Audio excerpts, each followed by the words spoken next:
السلام عليكم، معكم أسماء في مطبخي مع أسماء. هنعمل مع بعض النهاردة معجنات حلوة جدا، مع بقى كوباية شاي بلبن اللي انتي بتحبيه، بجد طعمها أحلى من الكيك. معانا كوباية من اللبن ونص كوباية من المية. هحط معلقة كبيرة خميرة بيرة أو خميرة فورية، وهحط 3 معالق من السكر.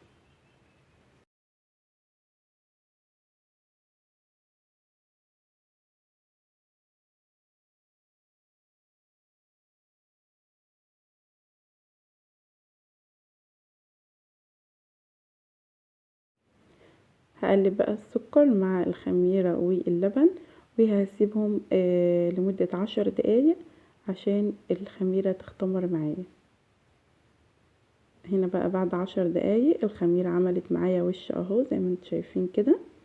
هبدأ بقى هضيف معايا ربع كوباية من السمنة او الزبدة، يعني ممكن استخدم سمنة او زبدة. ومعايا هنا ربع كوباية من الزيت،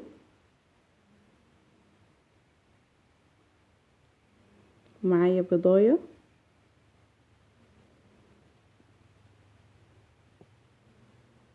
هقلب بقى كويس البيض مع السمن مع الزيت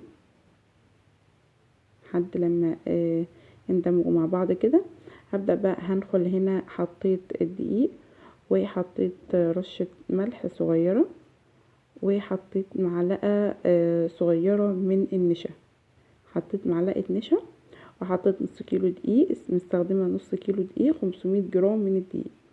ولو عايرتهم بالكوباية اللي احنا حطينا بيها في الاول، اللي هي المج الصغير بتاع الشاي ده، ال 500 جرام دقيق بيعاير 6 كوبايات من الدقيق. تمام. هنا قلبت بقى لحد لما العجينة اتشربت معايا الدقيق، وهبدأ هلمها. طبعا هنا العجينة احتاجت معايا معلقتين من المية، حطيت لها معلقتين مية بس. ده بتبقى على حسب نوع الدقيق، ممكن نحتاج معلقة مية او معلقتين على حسب النوع الدقيق اللي احنا مستخدمينه. وفي نوع دقيق مش هنحتاج، ممكن ما يحتاجش ان احنا نضيف له ميه. فشايفين بقى التلزقه اللي معايا في ايدي دي؟ هفضل بقى هعجن العجينه لمده 5 دقايق كده، او 3 4 دقايق، لحد لما العجينه تبدا تلزق اللي في الايد دي تروح مني. هنا بقى هبدا هقسم العجينه معايا نصين، عشان هعمل نصها بالكاكاو وهسيب نصها ابيض. تمام. انا بوريكم هنا طريقه العجن اللي انا بعجن بيها. انا بعجنها كده وابدا الم العجين.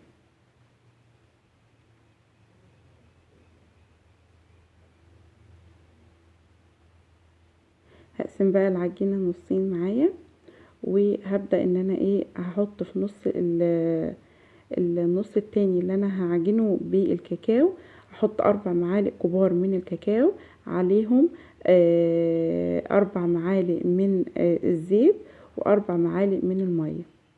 تمام. يبقى كل معلقة كاكاو بحط قصادها معلقة من الزيت ومعلقة من المية. ولو احتجت معلقة مية كمان عادي بزود، مفيش مشكلة، لحد لما العجينة تبقى ناعمة معايا. بس انا حطيت هنا 4 معالق من الكاكاو، وحطيت عليهم 4 معالق من المية و4 معالق من الزيت.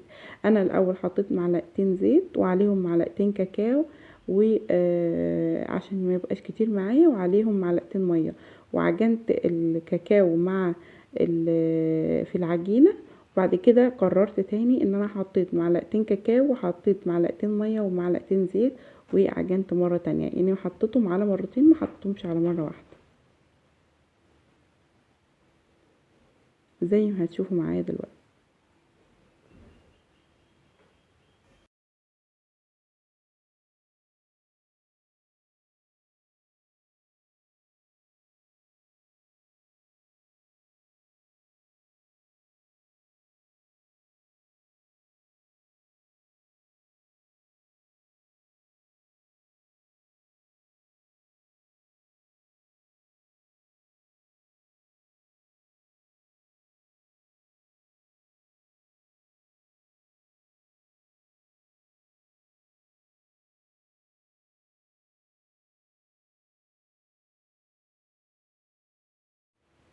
هنا بقى كنت حطيت كمية الكاكاو التانية اللي انا قلت لكم عليها، وهبدأ بقى ان انا هعجن اهو. على فكرة ما بتاخدش وقت خالص، هتلاقيها يعني ممكن دقيقتين 3 وبتتعجن معاكي، والكاكاو بيتشرب في العجينة وبيبقى حلو قوي.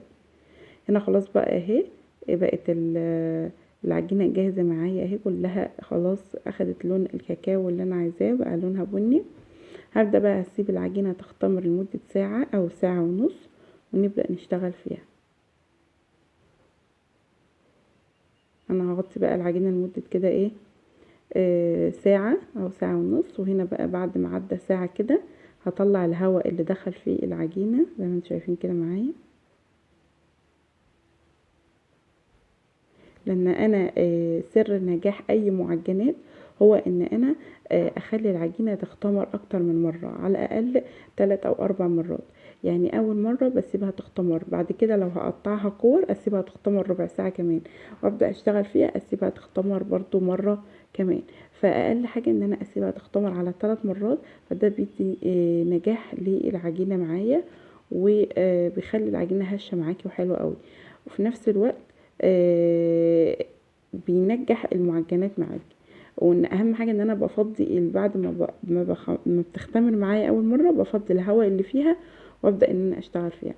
هنا بقى انا خدت اللي هي البيضه اللي هي من غير كاكاو، وفردتها زي ما انت شفتوا كده معايا، فردتها على شكل مربع، على شكل مستطيل قصدي.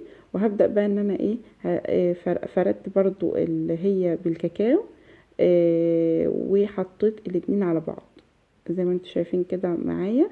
فردت بالكاكاو على البيضة اللي هي العجينة البيضة، وهبدأ بقى ان انا هنعمل الشكل اللي انتوا هتشوفوه معايا. شكل سهل جدا جدا جدا، هيعجبكم ان شاء الله. عايزه اقول لكم بقى الوصفه دي بتبقى حلوه قوي مع كوبايه شاي، كوبايه شاي بلبن، كوبايه نسكافيه، كوبايه قهوه. المشروب اللي انت بتفضليه بتبقى طعمها روعه معاه. بجد جربوها تعجبكم جدا جدا جدا. هبدا بقى هجيب السكينه وهقطع الحروف كده، هقطع نصها زي ما انتوا شايفين كده معايا. هبدأ بقى ان انا هفرد في النص التاني شوكولاتة. ممكن نفرد شوكولاتة هنا ده او دي شوكولاتة سايلة انا اللي عاملاها في البيت. اقول لكم مقاديرها: نص كوباية من السكر، وعليها نص كوباية من اللبن، ونص كوباية من الزيت، ومعلقتين كبار من الكاكاو، وضربتهم في الخلاط وهيبقى معاكي نفس القوام ده كده. وحطيتها في التلاجة شوية لمدة ساعة كده عقبال العجينة ما تختمر وبتتقل بقى معاكي. يعني الكاكاو لما بنعمله بيتقل معانا. هبدأ بقى احط الكاكاو، وهبدأ ان انا هلم بقى العجينة زي ما انتم شايفين كده معايا. هجيب بقى صينية هنا، وهبدأ ان انا احط العجينة فيها زي ما انتم شايفين كده.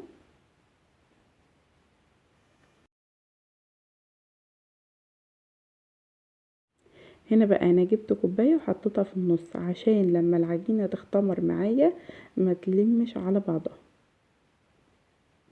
في صواني بيبقى فيها اللي هو اللي في النص ده، طبعا هي مش عندي فانا اتصرفت حطيت كوبايه في النص وخلاص على كده.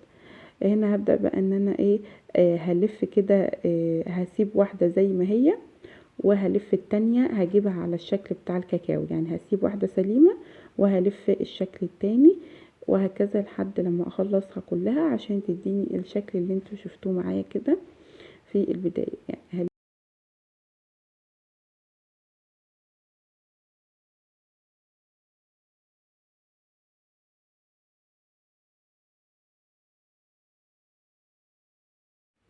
وهنا بقى هسيبها اغطيها وهسيبها تختمر لمدة نص ساعة.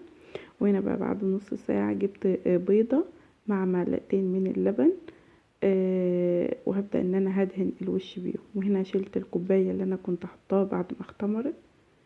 هبدأ بقى هدهن الوش كده بالبيضة وشوية اللبن عشان تديني لمعة كده حلوة ولون حلو، ولون ذهبي حلو كده.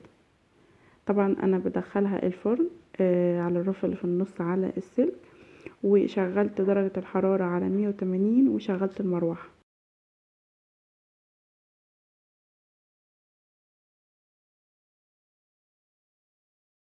ده بقى شكلها بعد ما طلعت من الفرن. اخدت حوالي معايا تلت ساعة في الفرن يعني او ربع ساعة، يعني مش تاخد وقت كبير قوي. وهنا بقى بعد ما طلعت معايا جبت السكينة وبتأكد ان الحواف مش لازقة في الصينية عشان تنزل معايا بسهولة. شايفين بقى من تحت مستوية ازاي وحلوة قوي، واللي على الحروف ده شوكولاتة.